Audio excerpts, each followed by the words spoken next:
Hello, welcome to the queue for the final recap for Operation Giggles. And there's where your income's ending. And if you can believe it or not, US at 60, Russia at 49, Germany at 27, and the big kicker is Britain at 10, and Japan was at 70. They might have been at 71 or something, but some pretty high incomes, for US, Russia. And low for Germany, but Italy kind of made up for some of it. But big loss for the Allies. There's the victory points. On that last turn, they were able to take Paris back, which gave them a total of 2, 4, 6, 8, 10, 12, 14, 16. So 16 victory points for the Axis, and there they are if you want to read them real fast. Or pause it and read them. We were able to stave off the Third Reich point pretty much by taking most of Germany away. New Rome, Greece, Russia moved into Greece that remained neutral the whole game, pro-allies, but that kind of set up too much of a force for Italy there at the end. World Oil, they almost had it, but they didn't get that one. Resources the same way. Pacific Islands didn't really come into play. I mean, even though they could have. They got they got 3 of them, didn't they? So they were close on that one, but we were able to hang off. So we staved off 5, but they still got 16, and you only need 12 to win. So either way, and there's your look at the casualty piles, and that was all on the last turn. The ships out here to the left are all casualties. I went ahead and before this, just for grins, because I didn't do anything in the Pacific on that last U.S. turn. So I attacked with my ships just to see and rolled it out. And so that battle for 45, there's the casualties, and the battle for, 34? So significant losses on both sides, but nothing really came out of that. Did the same up there north, took out the destroyers. Now, interestingly enough, Joe didn't see that I had a transport here in Hawaii. So I performed an assault on Japan with those 2 infantry and was able to wipe out all those units. Which, you're probably laughing at this point, but it actually happened in a game a while ago. And Matt Todd came in. I think he had an infantry and an artillery and maybe a plane or something. And he wiped out Japan and won the game for the Allies. But Joe, he's probably going, "Oh, but I had 10 armor there." Well, I'm sure you did. There's a quarter. You can call somebody, see if they care. So reality, that transport wasn't there, and these guys are at a luau or something. So it was just for fun, being back at the big old pink bomber and that he put on his last turn. And, honestly, I own that one. I didn't track the whereabouts of the bombers. Well, it was just one bomber for Japan. So I own that one. I blew that one. It was there in Philippines, and I missed it. So let's move on.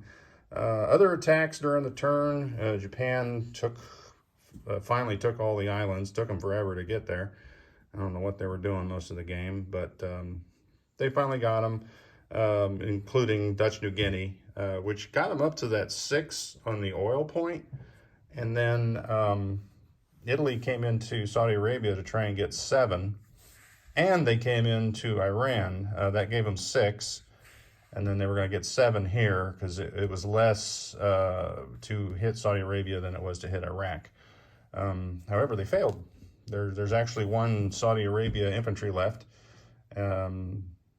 So another failure really is he got Iran with 1 infantry, but Iran gets the Nuke of the Game award for the most fought over territory.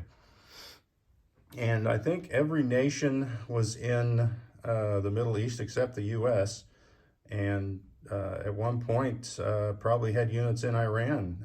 It went back and forth the whole game long. The only thing that was interesting is Eastern Iran stayed Britain. The only British territory outside of Canada and England for the game. So a couple battles in Africa there.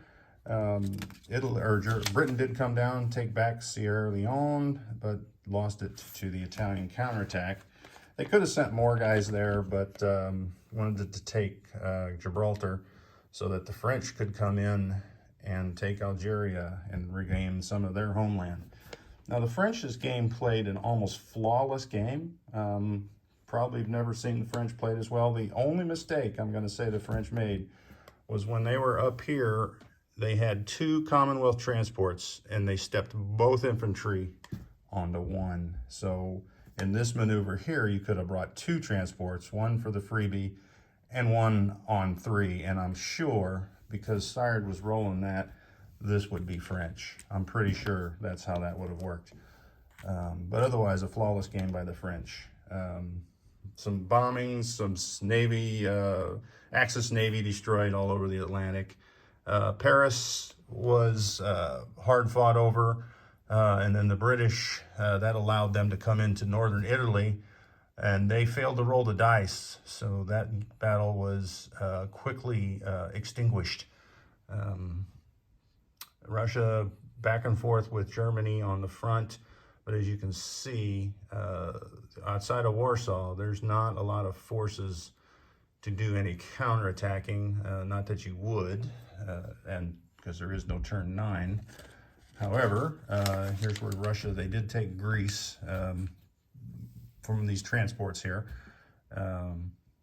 And that really is a factor of the British or the German Air Force being tied up in the north part, you know, defending against a possible assault on Berlin or Western Germany or something like that. So they couldn't really send the planes down here to attack that Navy. There was an air base. Actually, Russia built 1 air base, where 2, Archangel, they built another one over there. And, you know, on the last turn, of course, you build a battleship as Russia. That is standard operating procedure. And speaking of Russia, let's compare the tale of 2 Russias. So this is a look at Russia in Operation Giggles. And look at those territories that they have and don't have. All right, so let's go on over here to Operation Devil's Brigade, which is in the final turn for Japan. They're about ready to go. And look at Russia. Notice the battleship, transports. There's no carrier though, but the territories are eerily similar with the exception of the Caucasus. Germany got surrounded there. So there's quite a few aircraft and some tanks. It's not looking like Britain's going to be able to wipe them out, but they're not going anywhere. So, but over here, Japan had encouraged, really had taken all that back, and then Russia's been marching over to Siberia as we're going to try and get that resource point. And I'll go over the points here because I want to look at the tournament scoring and show how each one of these games differs on the tournament scores. So let's go over and look at Operation Giggles first. So if we were in the tournament and the Axis pulled off 16 victory points, you're going to add 10. Every victory you get, you add 10. So that would be a total of 26 is their base score. Now, we're going to subtract any Axis territories that the Allies have captured. And I've marked those with the yellow ships. So in the Pacific, the Axis has lost 2 territories. And in Europe, 1, 2, 3, 4. So that would be 6. So the Allies' score for this game would be 6, which is terrible, but it is better than negative. And the Axis score would be, what is that, 26 minus 6, so their score would be 20. And then that's how you would line up for day 2, if this was a day 1 score, you know, wherever you fell. And 26 is a mid-range score, probably. Nah, 26 is pretty good. Mid-range score is usually probably around 20, because you get a victory with a 12 and you get 10. So that gives you the 22. You're maybe minus, you know, maybe you got 14 and you're minus 4. So you get around 20. That's probably more average, actually. When you get into the 30s, that's an exceptional game as far as tournament scoring goes. So back to this game, Operation Devil's Brigade. I did tell Japan's about ready to go, and I had them at 9. And then when I was looking at the victory points that they had, I forgot to pull resources off because Italy had the Ukraine, and Russia took that back on turn 7. So they actually don't have the resources and no way to get that back. So that will be, as I'm looking at the map, yeah, there's no way they can get that back. They can get Siberia back, but that's only 2 resources.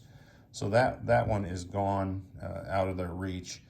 They do have the ability to get, well, the Third Reich, I think they're too far away from that one. What do they got? 46. Yeah, that's 59. So they're not going to get that one either. So if it ended right now, it would be an Allied victory. So the Axis would get 2, 4, 6, 8. I know they're going to get this one back on Japan's turn. So that would be 9, and we can't get that one back, I don't believe, if the C zone is defended. The Imperial Point, they can, but we can take that back. In Southeast Asia, we can take that back as well. So let's just say they ended up at 9. So that would give them 9 victory points in a loss. And then we're going to subtract the yellow markers. Now, I've got Shanghai marked, but I'm pretty sure Japan's going to take that back, so we won't count that one.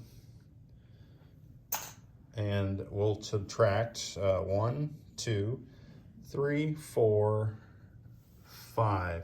So that means the Axis in this loss would get 9 scored victory points and have to subtract 5 for the territories, giving them a total of 4. So they would get 4 points. So not negative, but you know, it's hard to lose and get a lot of points.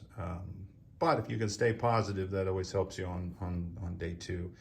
Now I've got these orange markers out because let's say Japan takes that back, you know, there's any fleet there, I mean, even 1 or 2 ships, there's no way, because all I have here for US is nothing, so it just has transports. Britain has a destroyer and a sub, so they're not going to clear too many sea zones. So in a game where you've already won, even if Hong Kong is empty, there's no reason going there. That is nothing for the Allies if the game is won. So you would take your transports and you would land in all these former Axis territories. So you could pick up 4 points. The US, Britain, there is no Commonwealth transports. Oh, well, these Commonwealth transports can come up and grab some islands. So you could pick up a lot more because these are worth more to the Allies. A victory point really only matters to win the game. If like I said earlier, if you've already got the game, you know, say Japan's done, they're at 10 or 11, and Italy can't get any more victory points, then it's time for, you know, US, Britain, Canada, or Commonwealth to try and get as many Axis territories as possible. So an Allied score here, we'll just go it off the yellow chips, because they had 5, would be 5 for the Axis territories that you've taken, 10 for the victory, so that's 15. And really, that's not a very good win. It's a win, but 15 points, you really need to get to 20 to really have a chance. And I say that if everyone's scoring low, then it's different. But most of the time, the teams that make the medal rounds are going to be in the 20s, you know, on their wins. It's just kind of how it's been falling out. So there is a look at the tournament rules, and looking at my note here, I think that's it. So going back to Operation Giggles, congratulations to the Axis players. Japan did a masterful game there, aided by the fear of invasion of London, which really cost Germany a lot of ground. They built all those transports, and honestly, half of them sit right there, not really doing much, but it froze Britain just enough to allow Italy to spank Africa and Japan to spank Calcutta, and both get crushed in Iran. Let's leave it at that. All right, so thanks guys for playing. It was a extremely fast game, probably I think the fastest YouTube game I've ever played, but it was fun. The chat was going non-stop for 4 weeks solid, and I've probably had about enough communication for a while. So I got one more game to finish up, and then I'm gonna be taking a break. We're gonna wait till after the St. Louis BBR tournament at the end of March before I get back into any more games, at least YouTube games. So thanks for watching the game in its entirety, if you've made it this far, which, you know, I guess there was a slight chance. Well, there was no chance. There was no chance for the Allies in this one. It was just for fun there after round 3 or 4. So thanks for watching this long, and till I do another video, keep rolling dice.